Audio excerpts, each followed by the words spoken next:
Urea ఎప్పుడు ఎలా వచ్చిందంటే వరల్డ్ వార్ 2 అయిపోయింది కదా. వరల్డ్ వార్ 2 అయిపోయాక వాళ్ళు కెమికల్ ఆ బాంబులు తయారు చేశారు వరల్డ్ వార్కి యూజ్ చేయడానికి. ఆ బాంబుల ప్రొడక్షన్ ఆపేస్తే వాళ్ళ కంట్రీ లాసెస్లోకి వెళ్ళిపోతుంది.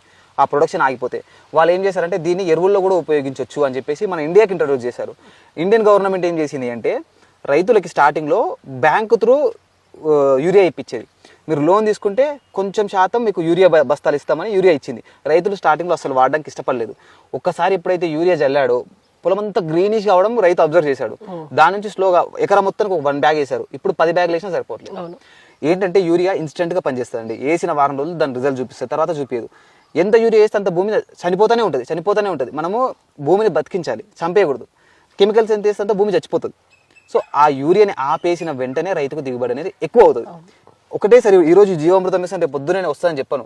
వెయిట్ చేయాలి, ఒక 1 year అయినా వెయిట్ చేస్తే నెక్స్ట్ ఇయర్ నుంచి వస్తుంది. చెప్పాను కదా, నేను స్టార్టింగ్ చేసినప్పుడు ఫెయిల్ అయిపోయాను. ఫెయిల్ అయినప్పుడు ఏంటి, అరే వేస్ట్, న్యాచురల్ ఫార్మింగ్ వేస్ట్, ఏం రాదు, ఫెయిలియర్ వేస్ట్ అని వదిలేసి వెళ్ళిపోయింటే నేను ఇంత మంచి బ్యూటిఫుల్ ఒక ఎన్విరాన్మెంట్ నేను క్రియేట్ చేయలేకపోతుండే. సో పేషెన్స్ ఉండాలి. జీవామృతంతో 100% అవుతుంది. ఎలాంటి నేల అయినా సరే. యూరియా, కలుపు మందులు, పురుగు మందులు ఏవి అవసరం లేదు. పురుగు మందులు వేపాకుల కషాయంతో తయారు చేసుకోవచ్చు. ఎరువులు ఆవు మూత్రం, ఆవు పేడతో తయారు చేసుకోవచ్చు. మీరు యూరియాగా న్యాచురల్ గా ఏం అందిస్తున్నారు యూరియా ఫామ్ లో? యూరియా అనొచ్చు, డిఏపి అనొచ్చు, అన్ని రకాల అనొచ్చు. అన్ని వచ్చేది జీవామృతంతోని, మజ్జిగతోని.